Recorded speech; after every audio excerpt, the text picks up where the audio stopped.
चलिए जी, तो पिछले दिन जो इंट्रोडक्शन चल रहा था उस इंट्रोडक्शन में हम लोग सबसे इम्पोर्टेंट 9.5 का इंट्रोडक्शन देख रहे थे और उस इंट्रोडक्शन में हमने बात की थी होमोजीनियस फंक्शन के बारे में। एक बार फिर से आपको रिकॉल करा दे। होमोजीनियस फंक्शन आपको बताया गया होगा कि एक ऐसा फंक्शन, ठीक है, जो इस तरह का हो fxy हो और उस फंक्शन में x और y के जगह पे अगर लेमडा x और लेमडा y पुट किया जाए, ठीक है, तो अपने आप वो लेमडा उसमें से कट जाता होगा या कुछ बचता होगा लेमडा, तो वो इस प्रकार से हो रहा होगा lambda to the power n और फिर से वो फंक्शन आ जाएगा। ठीक है, कहने का मतलब कोई भी ऐसा फंक्शन अगर उसमें लेमडा x और लेमडा y रखा जाए उसके x और y के जगह पे और रखने के बाद उसको कैलकुलेट किया जाए, सॉल्व किया जाए, तो वो इस फॉर्म में आ जाए। इस फॉर्म में आने का मतलब कि n का कोई मान होगा, जैसे कोई n का मतलब वहां पे है कि वो कोई भी नॉन जीरो होगा, नॉन जीरो नहीं, वहां पे n का मान स्टार्ट हुआ 0 1 2 3 कुछ भी हो सकता है। ठीक है, तो कहने का मतलब कि अगर इस फॉर्मेट में आ रहा होगा तो हम उसे बोलेंगे होमोजीनियस फंक्शन। क्या बोलेंगे? Homogeneous function. ठीक है, और उसके बाद यहां जो n रहेगा उस n का क्या यहां पर रोल है, तो हम बोलेंगे कि होमोजीनियस फंक्शन है, लेकिन यहां जो n आएगा ये ऑर्डर को बताएगा, यानी ये होमोजीनियस फंक्शन है n ऑर्डर का। किस ऑर्डर का? n ऑर्डर का। कोई भी फंक्शन अगर x और y के जगह पर लेमडा x लेमडा y रखने पर lambda to the power n into F X Y के फॉर्म में आ जाए तो हम बोलेंगे कि वो फंक्शन होमोजेनियस फंक्शन है और वो n डिग्री का है। ठीक है, n डिग्री का, ऑर्डर का नहीं, n डिग्री का है। ठीक है, n डिग्री का है। अब यहां पे आपको ये बताया जाएगा कि होमोजीनियस फंक्शन के बाद एक आया था होमोजीनियस डिफरेंशियल इक्वेशन। अब कहा गया कि होमोजीनियस डिफरेंशियल इक्वेशन क्या है, तो उसमें आपको समझाया गया कि कोई भी फंक्शन अगर dy बटा में dx is equal to F X Y इस फॉर्म में हो, मतलब dy बाई dx मतलब एक ऐसा इक्वेशन जिसमें डेरिवेटिव शामिल हो, हम उसको बोलते हैं डिफरेंशियल इक्वेशन। तो डिफरेंशियल इक्वेशन तो होगा ही, लेकिन उस डिफरेंशियल इक्वेशन में दिया गया फंक्शन अगर जीरो डिग्री का मतलब यहां पर n के जगह पे क्या आएगा? जीरो आएगा। दिया गया उस डिफरेंशियल इक्वेशन में अगर जो फंक्शन है वो 0 डिग्री का, किस डिग्री का? 0 डिग्री का अगर होमोजीनियस फंक्शन होगा तो हम कहेंगे कि हाँ ये दिया गया जो इक्वेशन है डिफरेंशियल इक्वेशन ये होमोजीनियस डिफरेंशियल इक्वेशन है, यानी एक ऐसा डिफरेंशियल इक्वेशन जिसमें दिया गया फंक्शन होमोजीनियस हो, 0 ऑर्डर का, तो उसका नाम पड़ेगा होमोजीनियस डिफरेंशियल इक्वेशन। ये दो चीज का डिस्कस कल हो चुका था, अगर नहीं आप देखे हैं तो पहले उस वीडियो को देख लें। अब आगे जो हम लोग डिस्कस करने वाले हैं वो होगा कि अगर होमोजीनियस डिफरेंशियल इक्वेशन है तो उस तरह के इक्वेशन को डिफरेंशियल इक्वेशन को सॉल्व करने का क्या तरीका है, ये उसके स्टेप्स क्या हैं, ये हम लोग आज जानेंगे। पिछले वीडियो में ये भी आपको बताया गया था कि किसी भी फर्स्ट ऑर्डर फर्स्ट डिग्री का कोई डिफरेंशियल इक्वेशन होगा तो उसको सॉल्व करने के 3 तरीके हैं। पहला तरीका सेपरेबल मेथड। सेपरेबल मेथड मतलब कि जिसमें हम लोग x और y जो वेरिएबल है उसको सेपरेट कर देंगे, x को एक तरफ y को एक तरफ, उसके बाद दोनों तरफ इंटीग्रेट कर देंगे, हमारा इंटीग्रेशन निकल जाएगा, वहां से जनरल इक्वेशन निकल जाएगा। कुछ ऐसे होंगे फंक्शन जिसमें हम लोग सेपरेबल मेथड का यूज नहीं कर पाएंगे, मतलब वहां पे x और y जो वेरिएबल है वो अलग अलग नहीं हो पाएगा पूरा। तो जब वो अलग अलग नहीं हो पाएगा तो हम ये देखेंगे क्या यहाँ पर दिए गए फंक्शन में सारे जो पावर्स हैं प्रत्येक टर्म के वो सेम है। अगर सेम होगा तो वो होमोजीनियस होगा। होमोजीनियस मतलब बताएगा हिंदी में समघातीय फलन, उसका घात सेम होगा, ठीक है। अगर सब जगह पावर सेम हो तो समघातीय होगा, और समघातीय होगा तो हम उसको 9.5 में जो इंट्रोडक्शन ये पढ़ रहे हैं होमोजीनियस डिफरेंशियल इक्वेशन वाला, उससे उसको सॉल्व कर पाएंगे। और तीसरा बताया गया था लीनियर डिफरेंशियल इक्वेशन, वो हम आज डिस्कस करेंगे 9.6 वाला इंट्रोडक्शन में, ठीक है। चलिए, तो अब स्टेप्स क्या है सॉल्व करने के, तो आज का जो टॉपिक है वो ये है स्टेप्स, ठीक है। Steps to solve, steps to solve, steps to solve homogeneous, ठीक है, होमोजीनियस डिफरेंशियल इक्वेशन। होमोजीनियस अगर डिफरेंशियल इक्वेशन है पहले तो चेक करेंगे, और अगर है तो हम उसको सॉल्व करने के कौन कौन से स्टेप्स फॉलो करेंगे उसके बारे में आपको बताया जाएगा। पहला, सबसे पहला स्टेप्स, सबसे पहले आपको क्या करना है, वी मेक, हम लोग बनाएंगे, क्या करेंगे, दिए गए फंक्शन डिफरेंशियल इक्वेशन को बनाते हैं। कैसे, we make the given differential equation to the form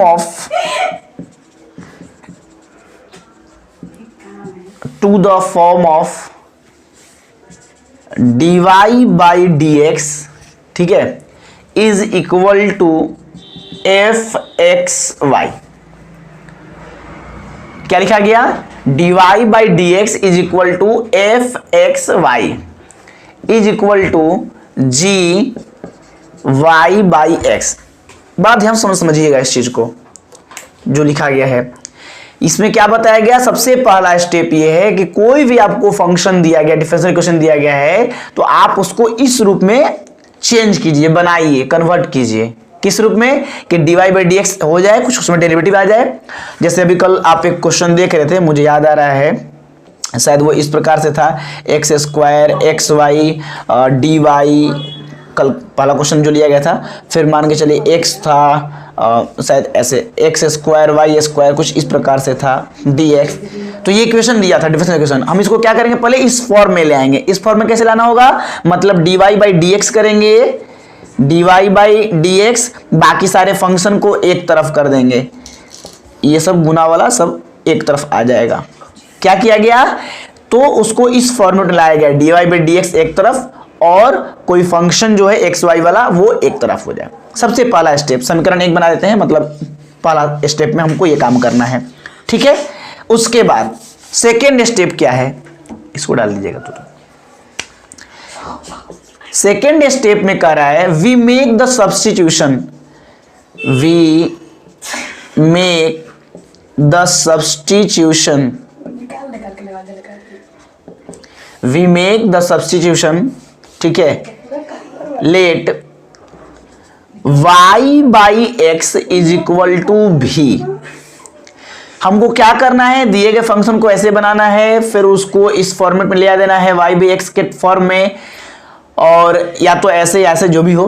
फिर y बाई एक्स को हमें भी मानना है, y बाई एक्स को भी मानना है, यानी और वहीं से y का मान निकाल के रख लेना है। y का मान यहां पर क्या होगा, y is equal to v x होगा, ठीक है। या तो हम इसको अगले नीचे स्टेप में लिख देते हैं।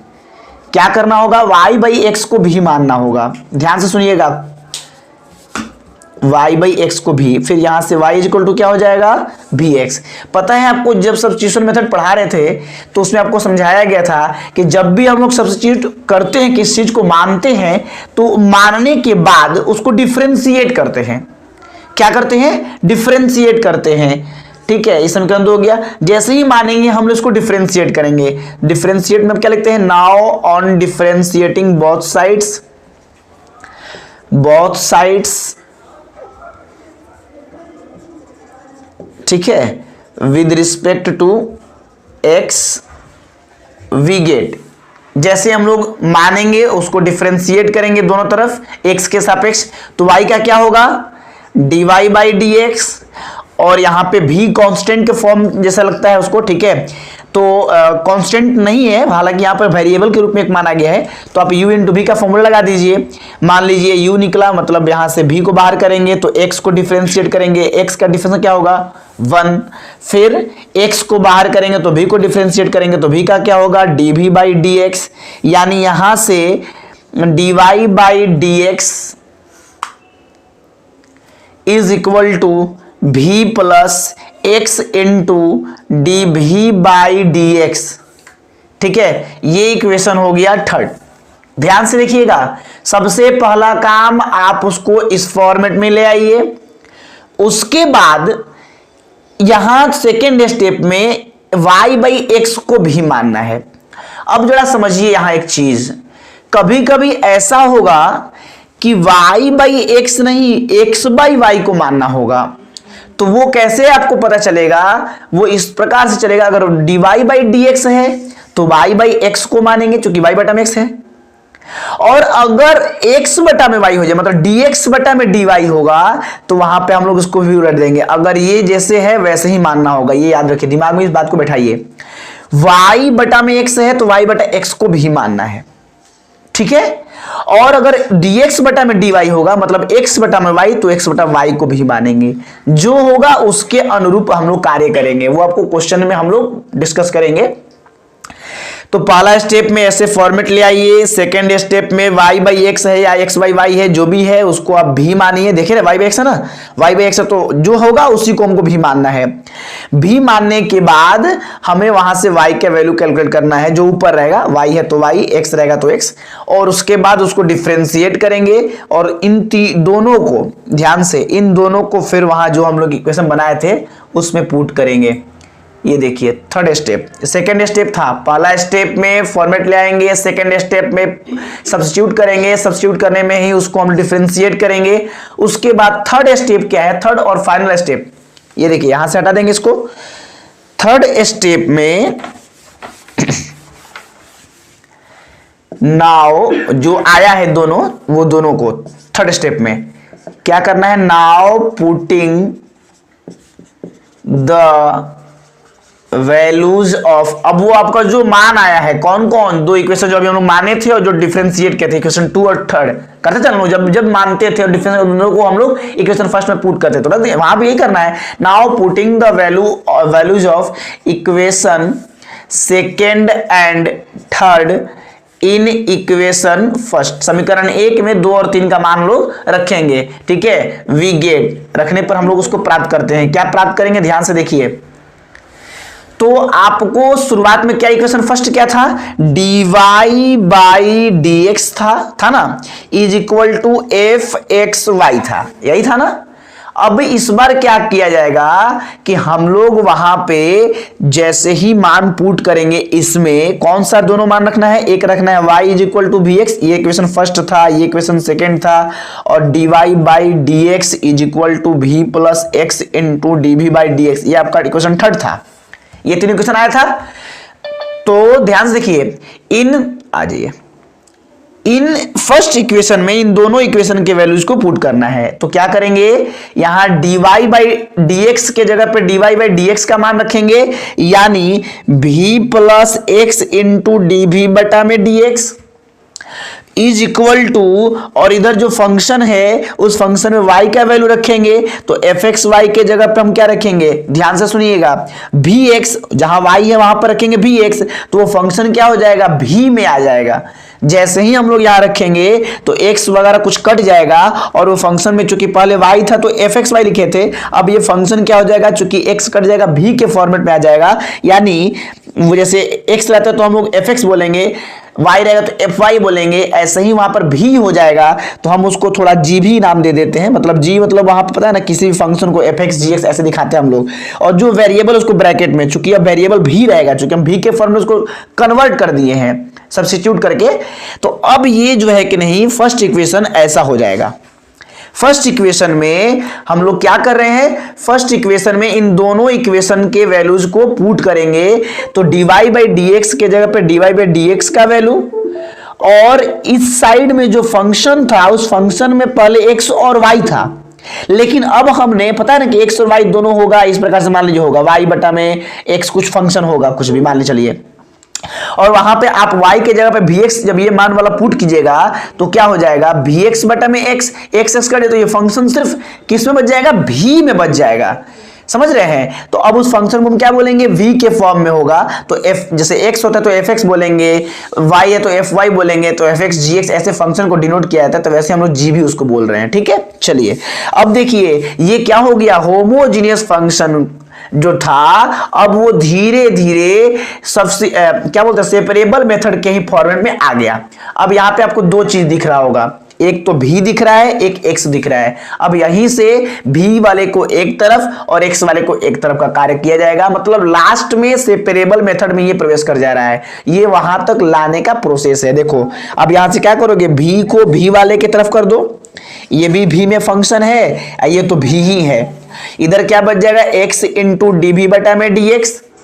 अब यहां से क्या सेपरेट कर सकते हो, x वाले को एक तरफ और v वाले को एक तरफ। आपको मैंने कहा है कि जो इंटीग्रेशन किया जाता है जिसके सापेक्ष वो हमेशा ऊपर होता है, तो v है ऊपर में तो ऊपर यहां छोड़ दो, v वाला कोई साइड, ये फंक्शन कोई साइड ले आओ, यानी 1/gv माइनस v इस साइड आ जाएगा, dv यहीं रहेगा, और ये dx उधर जाएगा और x जो है वो 1/x हो जाएगा। अब देख लीजिए v वाला एक साइड, x वाला एक साइड, यहां से हम लोग कर देंगे इंटीग्रेशन, ये हो जाएगा यहां से सेपरेबल मेथड वाला। ठीक है, यहां से लिखेंगे नाउ ऑन इंटीग्रेटिंग, इसमें कुछ है नहीं, बस स्टेप वाइज आपको काम करना है। Now on integrating both sides with respect to x we get. ठीक है, चलिए हम लोग यहां पे अब दोनों तरफ इंटीग्रेट करेंगे, तो ऐसे लिखेंगे 1/gv minus v into d v, और ये हो जाएगा 1/x इंटू dx। इसके बाद का आपको तो समझ में आ ही रहा है कि इसके बाद करना क्या होगा। अब हमें इसके बाद कुछ नहीं करना है, इसको इंटीग्रेट करेंगे, जो आएगा इधर इंटीग्रेट करेंगे, जो आएगा उसका आंसर अपना हम लोग आंसर लिखेंगे। तो ये था। अच्छा एक चीज और कीजिएगा ध्यान से, ये जो है कि नहीं आने के बाद इंटीग्रेट कर दीजिएगा, और लास्ट में चूंकि आप जो सब्स्टिट्यूट किए हैं उसका मान तो रखना पड़ेगा ना। अब आपने y/x को चूंकि y बराबर vx रखे थे, है ना, तो जहां जहां v है फिर वहां से हटाना पड़ेगा, तो v का मान यहां से निकाल लीजिए, वही था ना y/x इक्वल टू v, और सब फॉर्मेट आया है v में, तो फिर लास्ट में v का जो मान था y/x उसको हम लोग पुट कर देंगे और हमारा आंसर y और x में आ जाएगा डिफरेंशियल इक्वेशन। यानी थर्ड स्टेप तक तो ये हुआ।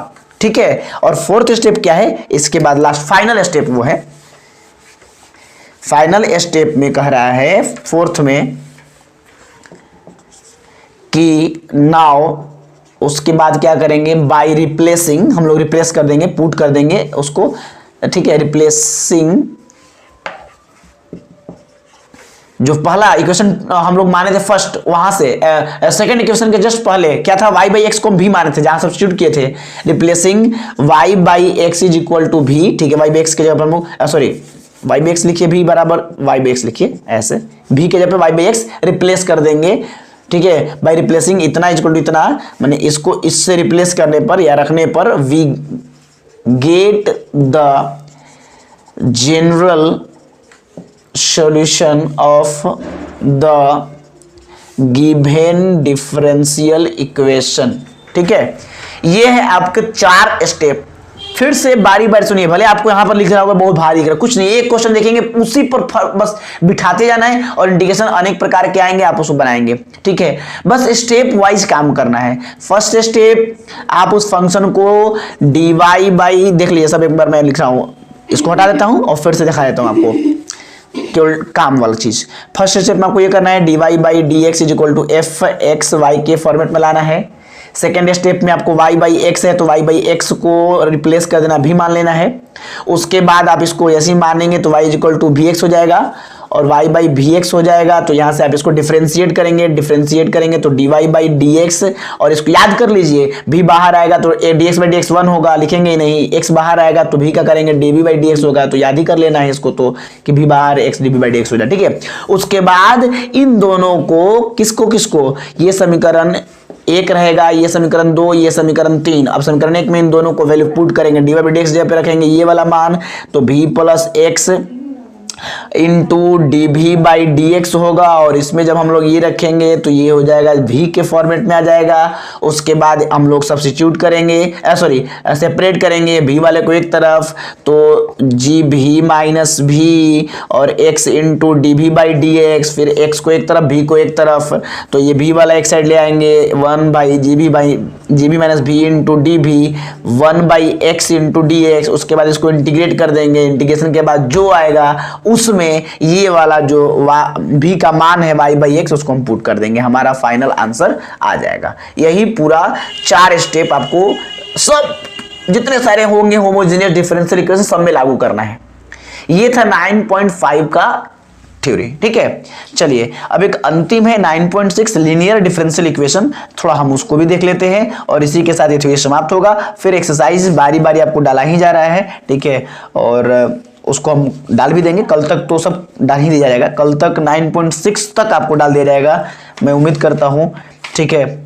और 1 मिनट अब हम लोग थोड़ा सा उसको पॉज कर दीजिएगा, 2 मिनट, तो कल मैंने बताया था। चलिए आपको कल मैंने इंटीग्रेशन पार्ट में समझाया था, जैसे इंटीग्रेशन करेंगे, इधर भी इंटीग्रेशन हो रहा है, इधर भी इंटीग्रेशन हो रहा है, तो कांस्टेंट ऑफ इंटीग्रेशन किधर लगाएंगे, सी किधर यूज करेंगे, तो सी हमेशा एक्स की तरफ यूज करना है, इस बात को आप याद कर लें, ठीक है, एक्स की तरफ यूज करना है। और मैंने एक बात और कही थी कि एक्स के तरफ तो इंटीग्रेशन लगाना ही है, सी वाला जो कांस्टेंट इंटीग्रेशन है, उसके बाद अगर सारे जो इंटीग्रेशन करने के बाद जो हमारा आंसर आ रहा होगा अगर सब लॉग में आ रहा है, तो यहाँ जो integration of constant of integration वो भी लॉग के फॉर्मेट लिखते हैं हम लोग, लॉग सी लगाएंगे। अगर सब लॉग में नहीं आता है तो ये भी लॉग में नहीं लगेगा, हाँ एक आध आएंगे तो नहीं, जब सब लॉग में है तो वो भी लॉग हो जाएगा, बस इस बात को ध्यान रखिएगा। चलिए अब जल्दी से हम लोग 9.6 का इंट्रोडक्शन देख लेते हैं, लीनियर डिफरेंशियल इक्वेशन। तो सबसे पहले हम लोग उसी को जानेंगे क्या होता है लीनियर डिफरेंशियल इक्वेशन, और फिर अगर वैसा होगा तो उसका क्या स्टेप है बनाने का, ठीक है, क्योंकि आपको मैंने बताया पहले चेक करना है होमोजेनियस डिफरेंशियल इक्वेशन, तो पहले जानेंगे तब ना कि होमोजेनियस डिफरेंशियल इक्वेशन है क्या था, तो उसका स्टेप क्या है बनाने का। वैसे ही यहाँ भी हम जानेंगे लीनियर डिफरेंशियल इक्वेशन क्या होता है और फिर उसके स्टेप क्या होते हैं बनाने के लिए, ठीक है। चलिए तो अभी जो है हमारा अगला जो टॉपिक है, बस ये भी छोटा सा है, 1 मिनट। चलिए सबसे पहले हम लोग जानेंगे लीनियर, चालू है ना, लीनियर डिफरेंशियल इक्वेशन, ठीक है, लीनियर डिफरेंशियल इक्वेशन हिंदी में कल आपको बताया गया था रैखिक अवकल ये सबसे आसान चैप्टर है 9, समझ लीजिए। बस आपको अगर इंटीग्रेशन करने आ रहा होगा, डिफरेंशियल करने आ रहा होगा, तब नहीं आ रहा हो तो भाई तो पहले वही तो सीखना होगा। चलिए रैखिक अवकल समीकरण सीधे लिखता है कि a differential equation is of the form, अगर एक ऐसा डिफरेंशियल इक्वेशन जो इस रूप का हो, किस रूप का हो, इज ऑफ द फॉर्म, ठीक है, is of the form of dy by dx plus py, dy by dx plus py is equal to q। देख लीजिए अगर कोई भी डिफरेंशियल इक्वेशन इस फॉर्मेट में होगा, ठीक है, dy by dx plus py is equal to q, अगर इस फॉर्मेट में है, वेयर जहां p is and Q R, जहां P और Q जो है, P and Q are constants, और या तो कांस्टेंट हो या क्या हो, functions of x only is known as a first order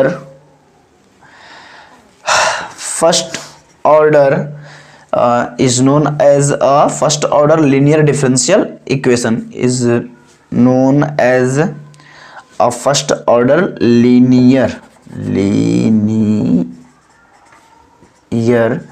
differential equation, ठीक है। चलिए is known as a कोई दिक्कत नहीं है, फर्स्ट। चलिए ध्यान से देख लीजिए, बस यही भाई, आप इसका डिफरेंशियल इक्वेशन में बहुत ये आसान है, समझ लीजिए ध्यान से।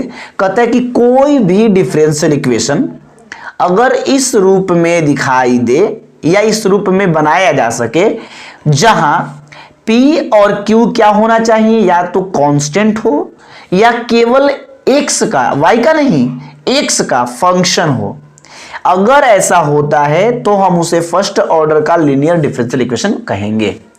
अब एक बात समझिए, थोड़ा सा इसी चीज को हम चेंज भी करेंगे, इसलिए पहले इसको ध्यान समझिए। इसमें क्या है x के रिस्पेक्ट में इसको डिफरेंशिएट किया गया है, तो ये फंक्शन x का होना चाहिए। ध्यान से सुनिए मेरी बात, जैसे यहां लिखा गया है x ओनली, x का ही फंक्शन होना चाहिए P और Q, तो ध्यान रखेंगे अगर x के रिस्पेक्ट में डिफरेंशिएट किया गया है तो इसका मतलब ये दोनों फंक्शन होगा तो x का ही हो सकता है। अगर ये y का फंक्शन है तो भाई ये नहीं बन सकता है। ठीक है, ध्यान से सुनिए। दूसरा तरीका भी पहचानने का है कि अगर यहां y है तो इसका मतलब ये x का फंक्शन होगा और ये भी x का फंक्शन, अपोजिट होना चाहिए। ठीक है, एक और चीज हो सकता है, इसी चीज का दूसरा स्वरूप भी कर सकते हैं हम लोग। दूसरा स्वरूप क्या होगा कि अगर ये फंक्शन ऐसा हो जाए, जस्ट उल्टा dx बटा में dy, तो ये भी चेंज हो जाएगा, px plus px equal to q हो जाएगा। ध्यान से, यहां पे y के रिस्पेक्ट में है तो ये फंक्शन y का होना चाहिए, और जब ये y का फंक्शन है तो ये x हो जाएगा। इसको और इसको आप समझ लीजिए, फॉर्मेट क्या है ये पहचानना आपको है। इसमें क्या होना चाहिए, इसमें क्या होना चाहिए, ये सब ध्यान सुनिए।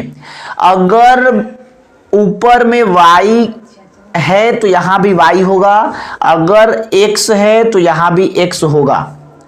अगर यहां x है तो ये दोनों फंक्शन x का होना चाहिए P और Q, यहां y है तो ये दोनों फंक्शन y का होना चाहिए। तीसरा चीज, अगर यहां y है तो ये x का फंक्शन होगा, और यहां अगर x है तो y का फंक्शन होगा। ये दोनों आपस में अपोजिट होने चाहिए। ठीक है, ध्यान से, तो ये होगा या ये होगा, दोनों में से कोई एक स्वरूप हो सकता है। अब ये तो हो गया, तो कोई एक स्वरूप लेकर हम चल रहे हैं। ठीक है, कि कोई भी डिफरेंशियल इक्वेशन को अगर इस फॉर्मेट में ले आ सकते हैं, हम लोग बदल सकते हैं। जैसे मान लीजिए एक एग्जांपल के तौर पे हम लिख देते हैं, एक एग्जांपल आपको दिया हुआ है dy बाई dx, ठीक है, प्लस लिख दिया गया, सपोज कीजिए 2y is equal to sine x।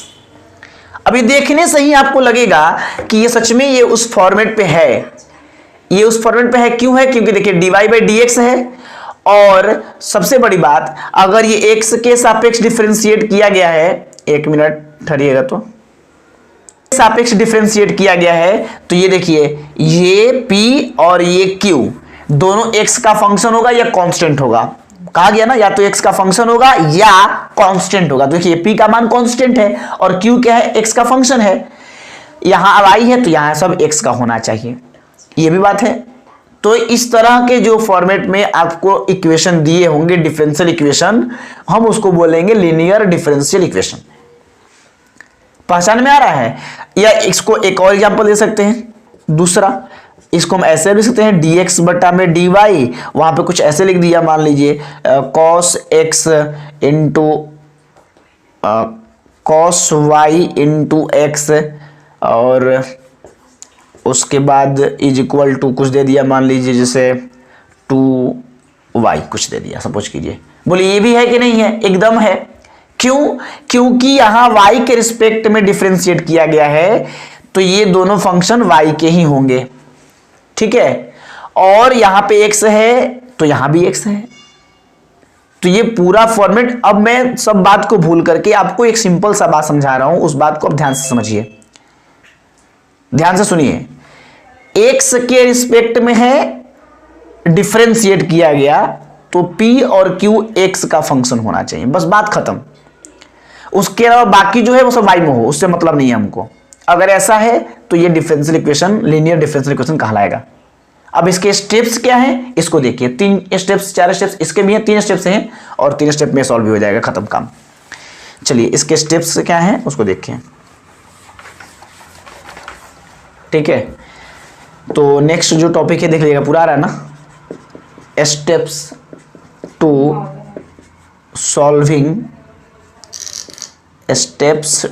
To solving linear differential equation. ठीक ठीक है। लीनियर डिफरेंशियल इक्वेशन जो होगा उसको हम लोग जो है कि नहीं इस मेथड से कैसे सॉल्व करेंगे, स्टेप्स, ठीक है। अच्छा फर्स्ट ऑर्डर वही बात हुआ, steps to solving first order, आप लोग भी देख लीजिएगा, वहां शायद छूट गया होगा, वो लिखना छोड़ दिया है लड़का।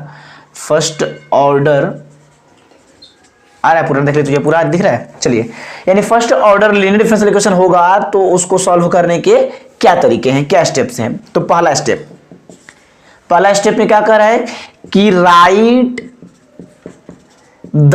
सबसे पहले हमको लिखना होगा क्या, right the differential equation is, right the differential equation in the form of dy by dx plus, देखिए वहां पे गलत लिख दिया है लड़का, यहां प्लस होगा, plus py is equal to q, ठीक है। वेयर p और q क्या होना चाहिए, x के रिस्पेक्ट में है तो, या यहां y है तो ये x होना चाहिए दोनों, यानी where p and q are, दो में से कोई एक चीज होना चाहिए, या तो कांस्टेंट हो या फंक्शन हो, और फंक्शन भी किसका हो, फंक्शन ऑफ x ओनली, मतलब केवल x का होना चाहिए, फंक्शन ऑफ x ओनली। पहला स्टेप में क्या करना है, उसको इस फॉर्म पे लाना होगा। अगर इस फॉर्म में आ रहा है तो लीनियर डिफरेंशियल इक्वेशन है, और लीनियर डिफरेंशियल इक्वेशन है तो सेकंड स्टेप में क्या करेंगे, बड़ा ध्यान से, ये सेकंड स्टेप से ऑब्जेक्टिव पूछता है। आप देखेंगे अगर क्वेश्चन बैंक को देखा होगा तो ये ऑब्जेक्टिव में बहुत बार पूछा हुआ है। सेकंड स्टेप में क्या करते हैं हम लोग, फाइंड करते हैं, फाइंड द इंटीग्रेशन फैक्टर। क्या फाइंड करते हैं हम लोग, फाइंड द इंटीग्रेशन फैक्टर, यही क्वेश्चन देता है, इंटीग्रेशन फैक्टर क्या होता है, ठीक है। उसका आपको 4 ऑप्शन दिया रहेगा, वहां से आपको चूज करना होगा। फाइंड द इंटीग्रेशन फैक्टर, जिसको हम IF बोलते हैं, ठीक है, शॉर्ट में इंटीग्रेशन फैक्टर, उसको फाइंड करेंगे। इसका फॉर्मूला क्या होता है, ध्यान से देखिए, इसका फॉर्मूला होता है इंटीग्रेशन फैक्टर का, ये फॉर्मूला ही दिया रहता है, पूछता है आपको, E इंटीग्रेशन का साइन, E के पावर है, ध्यान से, E का पावर है वो इंटीग्रेशन फैक्टर, ध्यान से, मैं अच्छे से लिख रहा हूं उसको ध्यान से सुनिए। ई के पावर में आपको लिखना है इंटीग्रेशन का साइन, फिर जो यहाँ P है उसको लिखेंगे, और चूंकि x के रिस्पेक्ट में ही सब करना है तो यहाँ dx होगा। समझ रहे हैं, बंद कीजिए 2 मिनट। हाँ जी, तो मैंने क्या कहा, सेकेंड स्टेप में आपको क्या करना है, इंटीग्रेशन फैक्टर फाइंड करना होगा। इंटीग्रेशन फैक्टर कैसे फाइंड करना है, उसको शॉर्ट में IF बोलेंगे। E लिखना है, इंटीग्रेशन का साइन देना, उसके पावर में सब है, E के पावर में सब कुछ है। ओफो, हो गया, चलिए E लिखेंगे, इंटीग्रेशन का साइन देंगे, फिर P कहां से, ये जो आपका P है वो यहां लिखेंगे, और फिर इनटू लेंगे, और मतलब P को इंटीग्रेट करना है किसके सापेक्ष, तो यहां dx है तो dx लिखेंगे, अगर यहां y है तो यहां dy लिखेंगे। समझ रहे हैं ना। आगे थर्ड स्टेप में क्या है, थर्ड स्टेप में आपको लिखना है, ये फाइनल स्टेप है, और ये फॉर्मूला देता है खास करके इंटीग्रेशन फैक्टर क्या होता है, यही लिखा रहेगा, बस वो टिक मार दीजिएगा, 1 नंबर का ऑब्जेक्टिव हो गया आपका। तीसरा है राइट द, उसके बाद आपको सॉल्यूशन लिखना है, सॉल्यूशन डायरेक्ट फॉर्मूला बिठा दी, सॉल्यूशन हो गया। Write the solution of the given differential equation, given differential equation as, ठीक है। अब हम लोग क्या करेंगे, फाइनल स्टेप में डिफरेंशियल इक्वेशन का सीधे सॉल्यूशन लिखेंगे, और write the solution of the given differential equation, ठीक है, इज गिवन बाय कर दीजिए, इज गिवन बाय, या ऐसे दे सकते हैं, इज गिवन बाय, ये गिवन एज। कैसे लिखना है, ध्यान से सुनिए, लास्ट में लास्ट लाइन क्या है, सबसे पहले आपको लिखना है y, ठीक है, क्या लिखेंगे, y इनटू का साइन देंगे, फिर यहां जो इंटीग्रेशन फैक्टर आया है उसको पुट करेंगे, फिर लिख देंगे इक्वालिटी का साइन, फिर उसके बाद यहां पे इंटीग्रेशन का साइन, फिर ये जो q है वो q यहां रखना है, फिर यहां पे इंटीग्रेशन फैक्टर, और इन दोनों का जो मल्टीप्लाई होगा, ये प्रोडक्ट होगा, उसको करना है इंटीग्रेशन। x है तो x के सापेक्ष, और फिर लास्ट में सीधे कांस्टेंट ऑफ इंटीग्रेशन। यही है आपका फाइनल आंसर। ठीक है, बस इस फॉर्मूले पे आपको पुट करना है। फिर से सुन लीजिए कैसे कैसे रखना है। सबसे पहली बात, x के सापेक्ष करना है तो यहां y लिखेंगे। ठीक है, अगर y के सापेक्ष होगा तो यहां x लिखेंगे। ठीक है, ध्यान से, पहले y फिर इंटीग्रेशन फैक्टर, q फिर इंटीग्रेशन फैक्टर।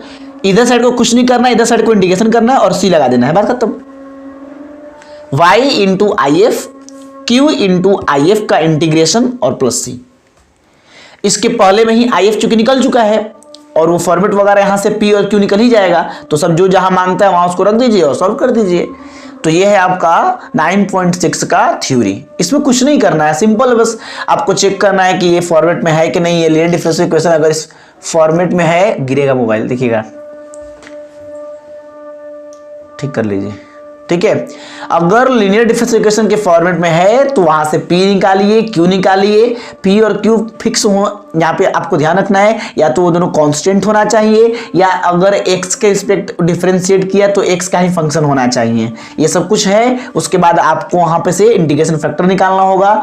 इंटीग्रेशन फैक्टर का फॉर्मूला दिया है, केवल p का मान रखिए और इंटीग्रेशन कर दीजिए, जो आएगा उसको यहां भी रखिए, यहां भी रखिए, और उसके बाद इसको इंटीग्रेट कीजिए, आपका आंसर मिल जाएगा।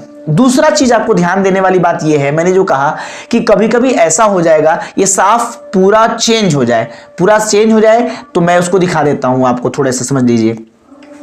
अगर वो इस तरह से हो जाए, dy बाई dx के जगह पे ना dx बाई dy हो जाए, तो पूरा फॉर्मेट चेंज हो जाएगा। कैसे, देखिए मैं यहां की देता हूं क्या होना चाहिए, या तो ऐसा होगा या ऐसे दे देगा, dx बटा में dy। अगर बटा में dy है तो यहां पर x होगा। ठीक है, जस्ट अपोजिट होता है। एक अपोजिट होने का मतलब यहां x होगा, और ये जो p और q है, चूंकि यहां y के रिस्पेक्ट में डिफरेंशिएट किया है, इसलिए p और q y का फंक्शन होना चाहिए। जैसे यहां x के रिस्पेक्ट में किया तो p और q x का फंक्शन है, वैसे ही यहां अगर y के रिस्पेक्ट में इंटीग्रेट करेगा, डिफरेंशिएट करेगा, तो यहां p और q y का फंक्शन होना चाहिए। यहां भी सब चेंज हो जाएगा। यहां पर क्या हो जाएगा, इंटीग्रेशन फैक्टर, यहां इंटीग्रेशन फैक्टर चूंकि वो चेंज है फंक्शन फॉर्मेट, तो ये भी चेंज हो जाएगा। यहां पे होगा e p dx नहीं लिखेंगे, चूंकि y के रिस्पेक्ट में करना है, तो यहां dy हो जाएगा। यहां भी चेंज होगा।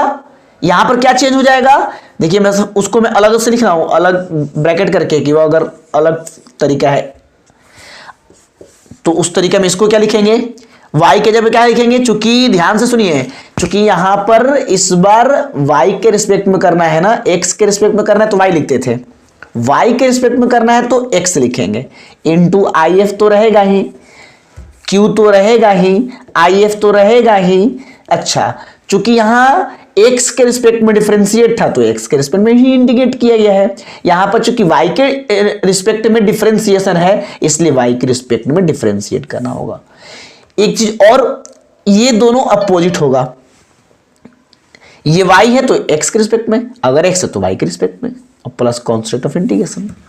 ठीक है, तो ये जो है कि नहीं, दोनों में से कोई एक तरीका दिएगा। अधिकांशतः जो पहले लिखा गया उसी फॉर्मेट में होता है, कभी कभी कोई चेंज होता है, एक आध प्रश्न ऐसे होते हैं तो वो आपको क्वेश्चन में डिस्कस कर दिया जाएगा। ठीक है, तो उसके लिए भी आप ध्यान रखिए, ऐसा नहीं कि अब लिखा कुछ और है। मान लीजिए यहाँ पे ये अगर फंक्शन दिया है, ऑब्जेक्टिव तो इसमें दिया ही है, इसी का ऑब्जेक्टिव दिया हुआ है, ऐसा फंक्शन हो तो इंटीग्रेशन फैक्टर का मान ये होगा।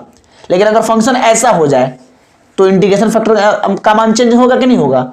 अब वो ऐसे ही पूछ देगा, ऑब्जेक्टिव बना के ही पूछ देगा, dy बाई dx लिखेगा तो यहां पर तो भैया dx है तो dx होगा, लेकिन अगर dy कर दिया, आप सोचेगा तो dx होता है, तो गलत हो जाएगा, यहां dy होना चाहिए।